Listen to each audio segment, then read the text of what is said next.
Rise and crime, everybody. I'm Rachel Souza. And I'm Michelle Chan. And we're back into the double digits now. Yes. Not back into the double digits. We're new into the double digits. Yeah, we are. Episode 10.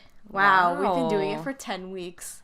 That's crazy. That's the longest we've ever done anything. That is not true. It took us more than 10 weeks to watch Love Island. That's true. But if we watched it every day, it would have taken 4 weeks. Yeah. And we're so excited to watch this season coming up.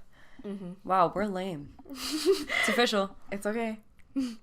Okay. So what do we have this week? So, I have the small case this week, and I picked it not because it's not big or funny or shocking. It's just something that would totally happen to me. So I decided to share. So this case comes out of Calgary. So Darylyn Goucher and her teenage daughter walked out of their home on Sunday afternoon. This is October 24th, 2018, to find that all the things in their car on the ground. So somebody had basically broken into their car and thrown all their stuff on the ground, which has happened to me. Mm-hmm. But this gets a little sillier. So her daughter walks to the other side of the car and she goes, "Hey mom, I think you should come see this." So her mom walks to the other side of their 2007 Toyota Yaris to find that none of their stuff was stolen. It was all on the ground. But there was one thing stolen. The car door. Oh, okay. That is just something that would totally happen to me. All right. No one has ever been caught for it, but they took the entire car door. To sell, I'm guessing? Or maybe they just needed a car door. I just like the idea of somebody breaking into a car, putting everything in the car on the ground, and just taking the door and being like, bye. That's fun. It's so silly. That's so strange. So strange. If that happened to me, I'd be like, what? Well, I mean, when my car got broken into last year, this is so silly. I had a piggy bank in my car, hidden into one of the things because I sell clothes. So I would just drop the toonies in there because usually it was toonie. And the people that robbed my car, they opened my piggy bank, took all the toonies out, but left me the actual piggy bank. That's nice. But I was like, who has the time? I think I had a couple fives in there too. I was like, these mans literally Wait, did they not take the fives? No, they took the fives too, but okay. that means they'd have to pry them out of the piggy bank. You know how Yeah. hard that is? All right, interesting. Yeah. Just take the piggy bank. Really. That's just so... And it wasn't a big piggy bank. It's the size of my palm. You can just grab it and go, you know? But they took the time. Wow, they took the dime. And they didn't take anything else. They just took that. Okay. And they smashed my windows. That's rude people. Rude.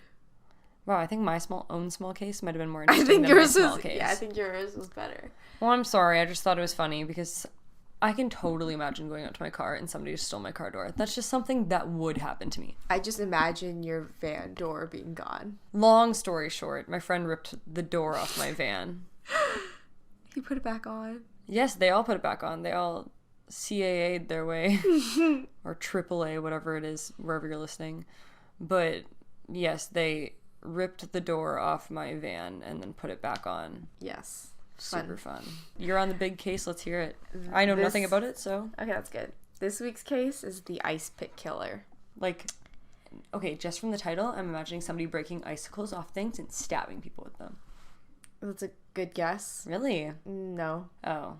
I've never heard this case. Okay, so Luca Rocco Magnotta was born July 24th, 1982, and he was born as Clinton Kirk Newman to Anna Yorkin and Donald Newman in Scarborough, Ontario, and was the eldest of 3 children. I like how he took his totally complicated name and made it an even more complicated name. I mean, his first name wasn't that complicated. Clinton Kirk Newman. Yeah, to Luca Rocco Magnotta. This man just really wanted to be Italian. Yeah, honestly, though. He watched The Godfather too many times. So, his mother became pregnant with him when she was in grade 9. So she would be about 14 years old. Yeah, so she drops out of school. Wow. Yes. So his mother was obsessed with cleanliness and would frequently lock her children out of the house and even once placed their pet rabbits outside to freeze. Okay. Interesting lady. It was said that his mother was abusive towards him and forced him to wear a diaper until he was 6 years old. That sucks. Yeah. She homeschooled him until grade 6, and then when he was 11, he started public school where he was bullied. That often happens with homeschooled kids, I think, because they haven't They don't know developed the same anything. social Yeah. cues as other kids. Not saying that all Homeless all homeless kids. No, not saying that all homeschool If anything, kids are they like have that. the most home. They're not homeless. Yeah, they have the most home. They're the most homeful people. Sorry. Isn't that kind of stupid that she'd lock them out, but she also homeschools them? Yeah. Anyways, his parents divorced when he was 13, and this is when his father's mental health started deteriorating. He was diagnosed with schizophrenia in 1994. Wow. So Luca then goes to live with his grandmother, Phyllis. But his grandmother and his younger brother would often call him the F word. You know, that's derogatory towards gay people. Oof. For his feminine tendencies. Well, that's not good. Yeah, not good. Eventually, his grandparents divorce, and he's homeschooled again for some time. But he does attend I.E. Weldon Secondary School in Lindsay, Ontario for at least 2 years. Because there's like a yearbook picture of him in grade 10. Ah. In 2003, he begins to appear in pornographic videos as a straight man turned gay, and he works under the pseudonym of Jimmy. So Clinton changed his name to Luca to go as Jimmy. He hasn't changed his name yet. Well, He's still Clinton. Okay. So now he's a porn star. Yes. Okay. So he also occasionally worked as a stripper and a male escort.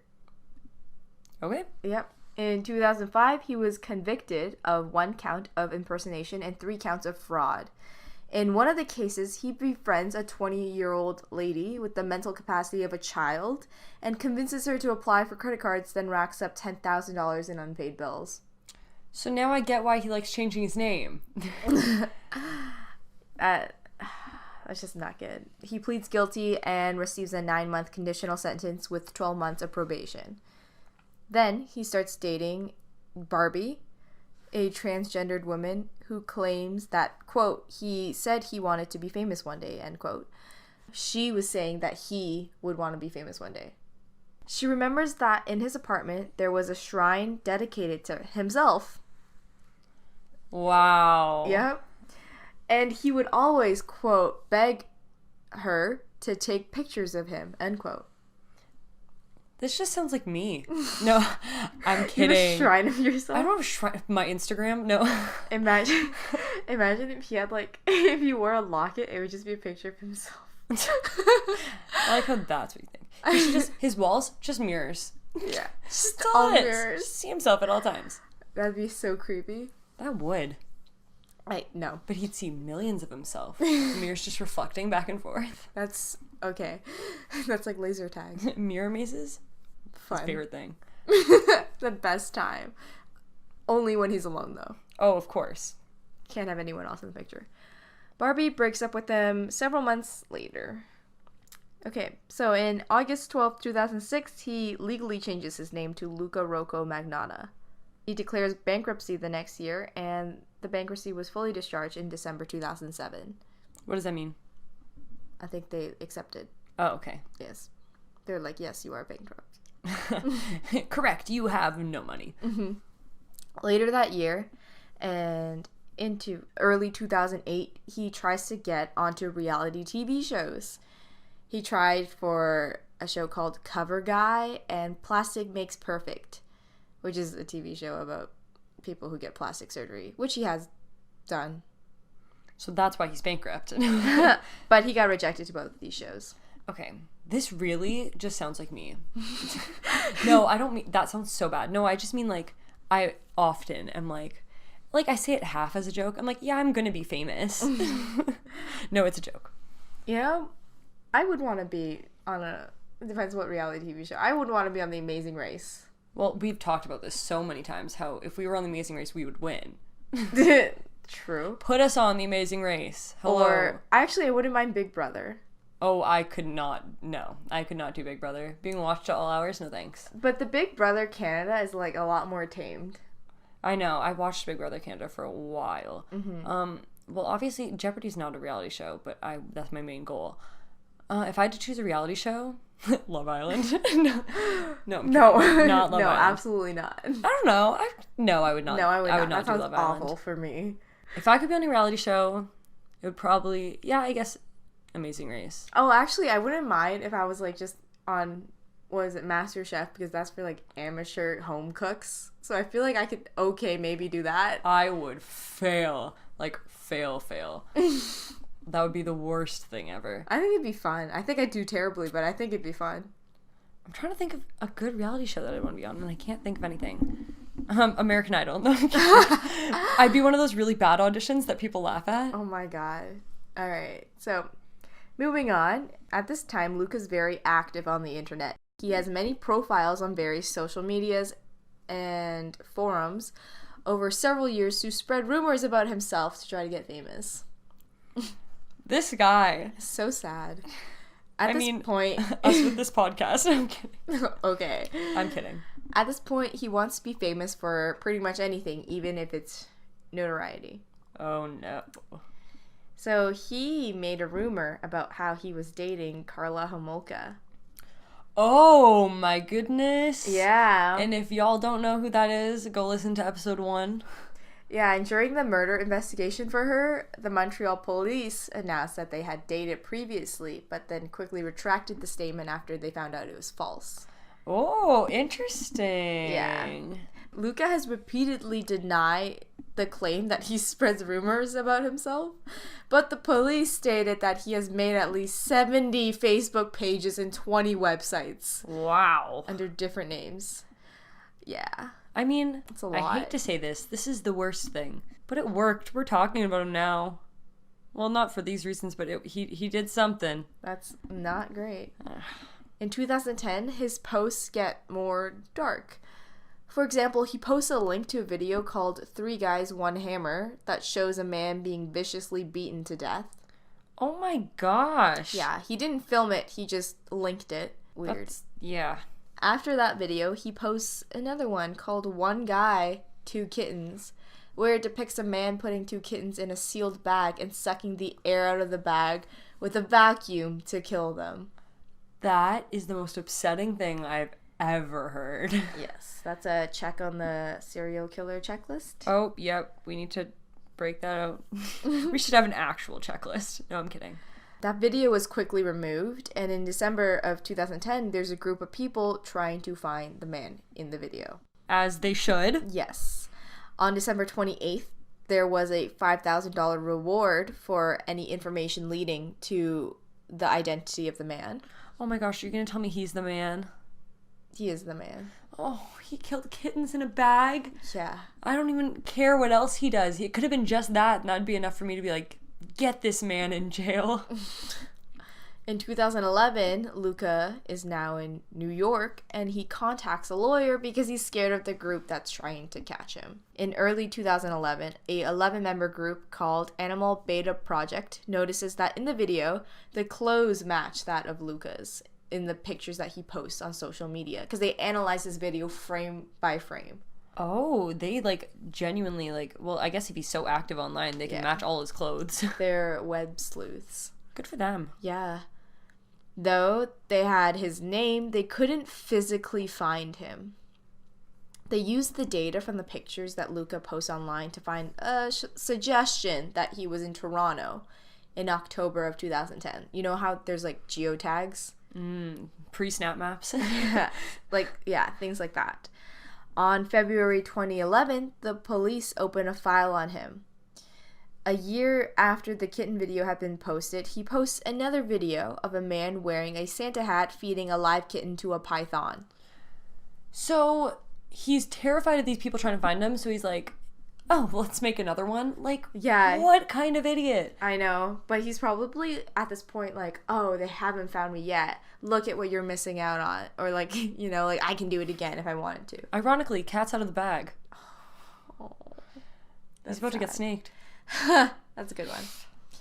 The Sun in London, UK, actually did a story on the kitten killer. And, okay, I didn't really understand this part, but Luca turns up at their office and denies that he did it. Sorry, I'm what? You said the sun in London, and I thought it was like the sun. Like, my brain was like, what sun? I realized you meant like a newspaper after you started saying it. That's confusing. So he like went to London. Oh, London, Ontario. No, Wow. London, UK. Oh, London, UK. Yeah, and it says he turned up at their office and denied that he'd done anything. I'm so confused. That's confusing. I know, but the people who saw him described his behavior as odd because he seemed to be enjoying the attention.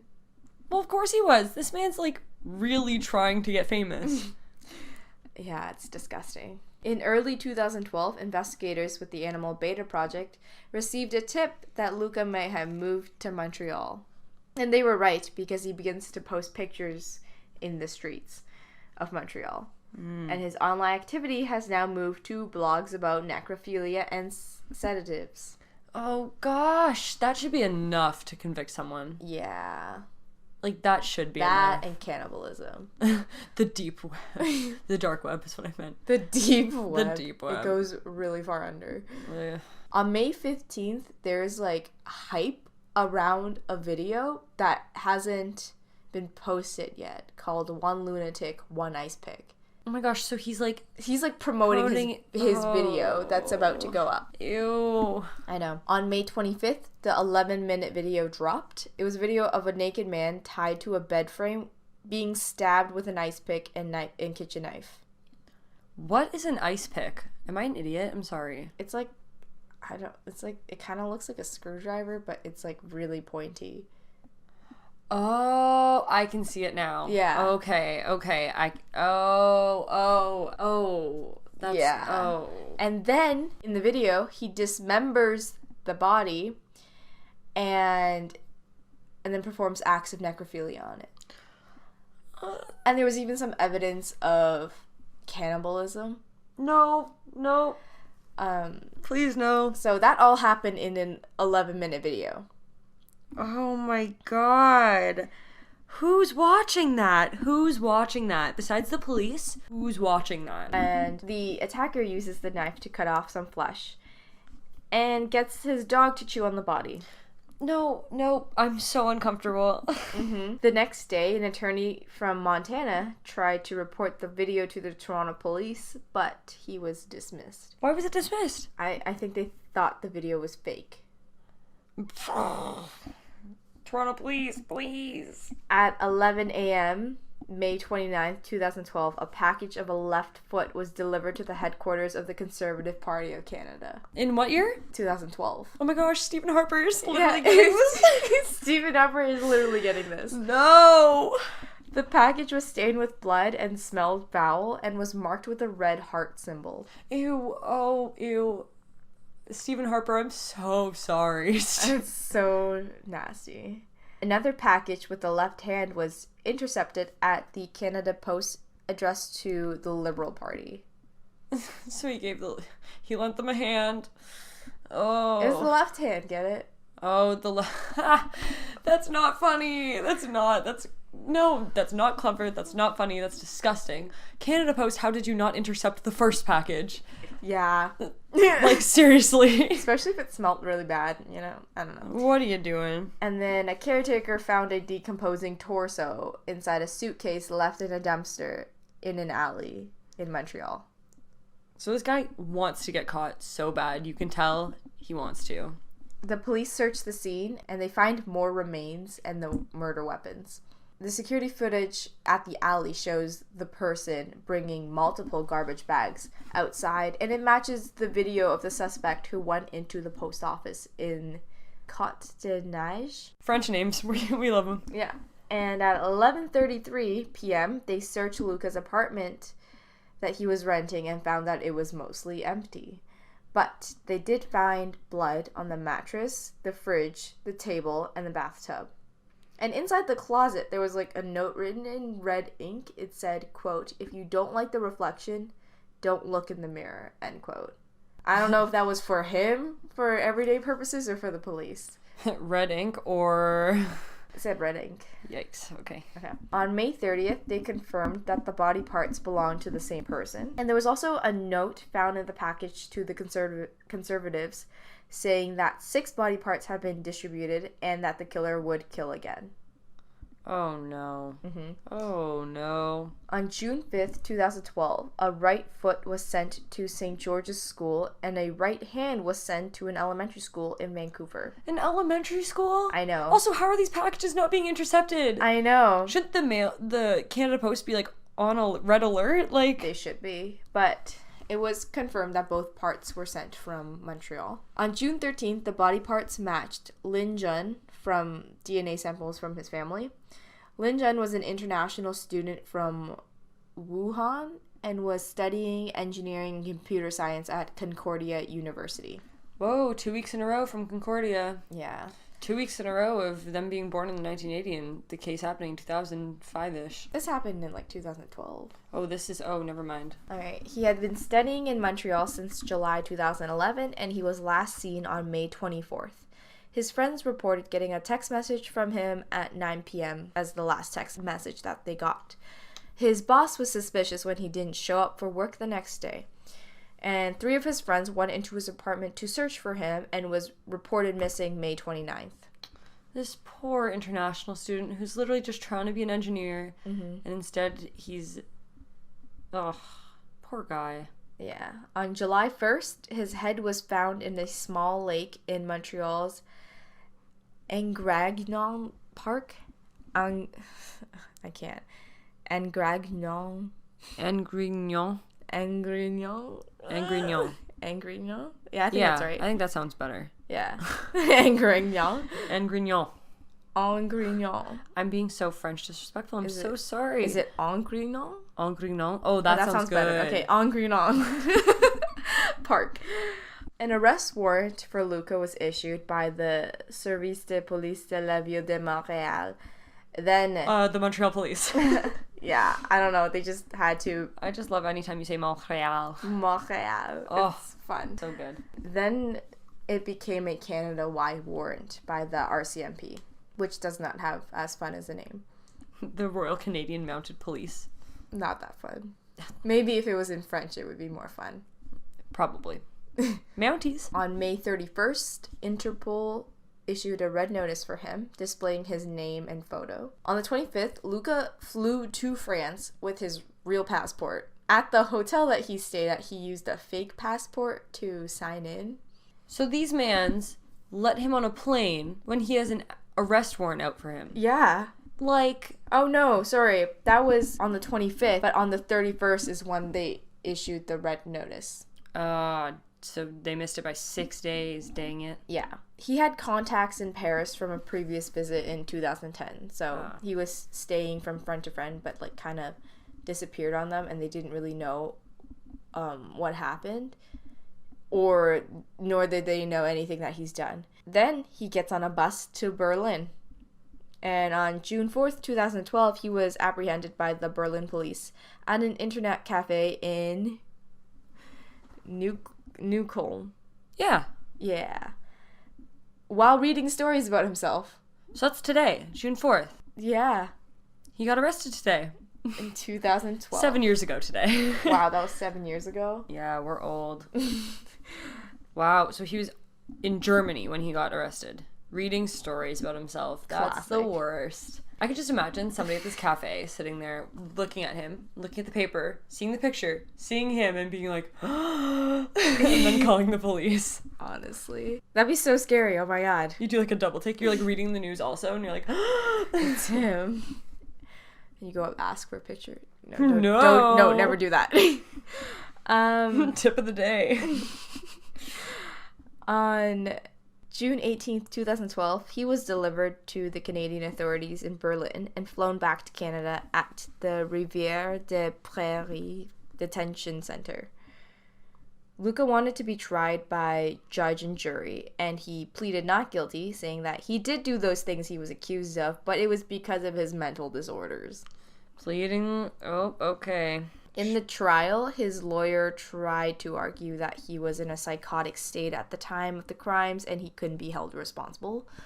But the Crown prosecutor argued that the murder was premeditated. It was. Yes, it Like, definitely completely was. He hyped up the video. Yeah. Oh, man. After a 12-week trial, including 10 weeks of testimony, the jury deliberated for 8 days, and they found him guilty on all charges. Good. Yeah. Good. So Luca Magnotta will serve a life sentence and will be eligible for parole in 25 years. He was also sentenced to 19 years for other charges to be served concurrently. During the trial, they did find that he had evidence of borderline personality disorder and schizophrenia. But there was still intent, and he was completely aware of what he was doing. Yeah, he, like, put together a video. Yeah. This man sat down on iMovie and cut it together. This man planned. Ugh, cut it together. Ugh. Oh my god. I don't think he edited it. I doubt it. Could you imagine?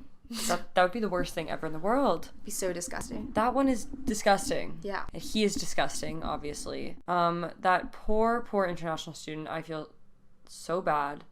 Yeah, the poor guy. Like, and that's, like, the worst way to die, probably. Especially your death is on video forever on the internet. What really scares me is that people thought it was fake, so they probably watched it. Yeah. And then afterwards realizing that's real is, like, ugh. Yeah, that's so nasty. That's disgusting. that's especially the dismembering part. Yeah, exactly. But and the necrophilia part. Honestly, the whole thing is just the whole nasty. thing. Who's watching that? I know. Like, they should really be taking a look at who is watching that. That's true. But they probably don't know what it is. Because they don't, like, I don't think you go in with the intent of thinking that it's real to watch it. Yeah, but once you start seeing it, why are you not clicking away?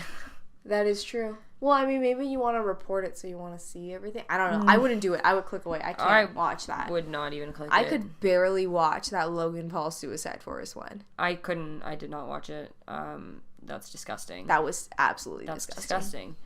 Anybody who's filming a dead body for entertainment is disgusting. Mm-hmm. And that's just that's fact. It.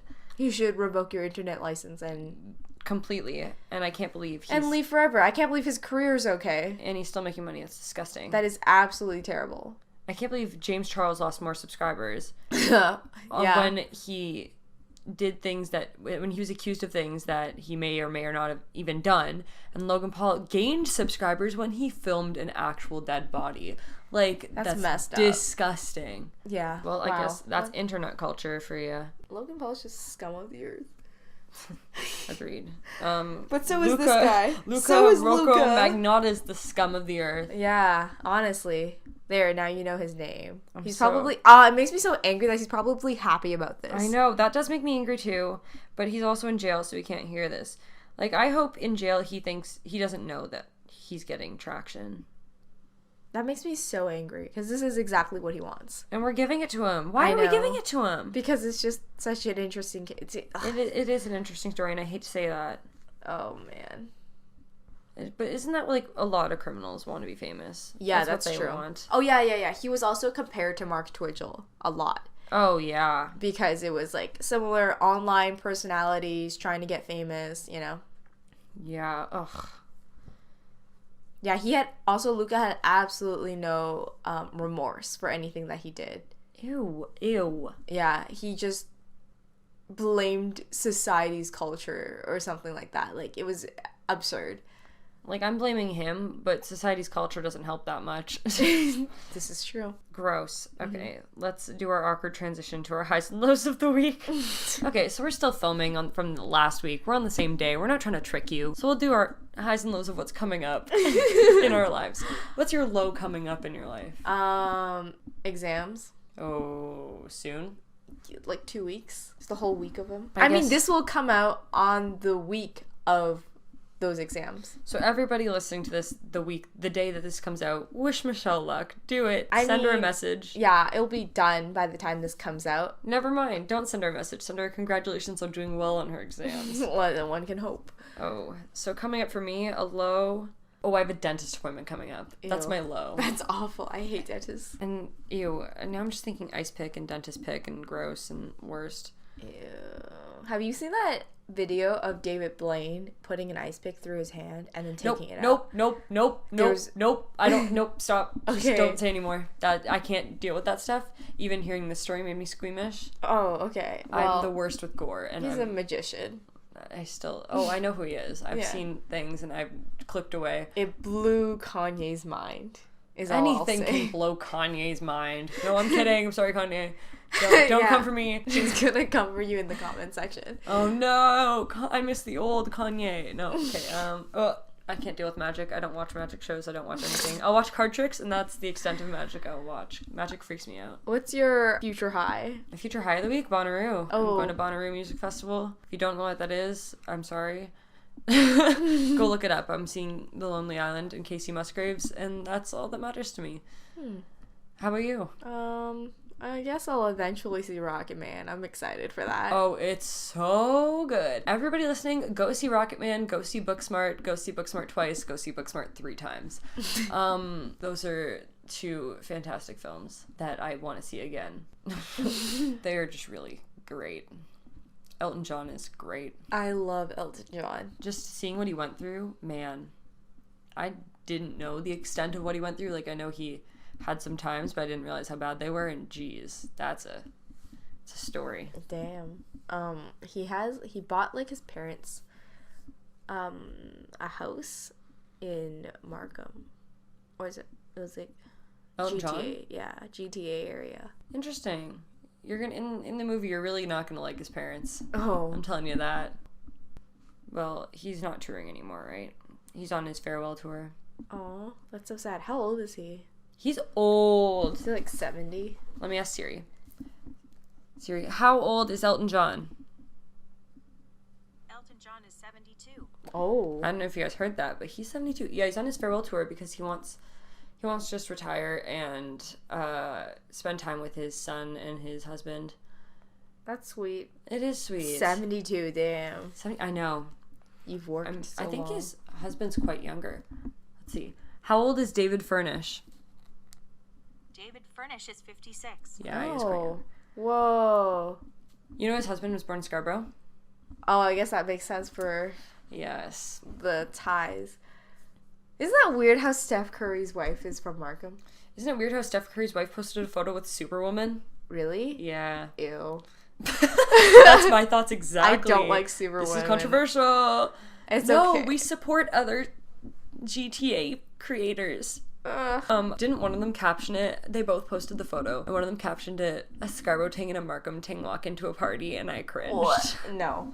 No. Don't I say cringe. ting. Ting, no. And Toronto slang. No, I'm kidding. A lie? That's just our opinion. Yeah, no, like, she's great and all. Like, I mean, Like, I think she's a good person. I just don't enjoy her I just don't enjoy her content. at all. Like, I think I appreciate her, and I have a lot of respect for what she's done. Yeah, I just and all don't the think awareness she's she's funny. brought. I just don't think she's funny. Yeah, exactly. Yeah. But that's just because we have a different sense of humor. Yeah, okay. It's good clarification. We don't hate Superwoman. We don't have beef with Superwoman. I didn't see her in Scarborough Town Center one time and be like, frick you, Superwoman. I didn't do that. You didn't? No, I didn't. It's not like the lady that I told to go, she was going to die first. I'm not that bad of a person. So remember, if you think locking your car doors is going to help from things being stolen, they can just steal the whole door. And if you're trying not to get caught, maybe don't read about yourself in the paper.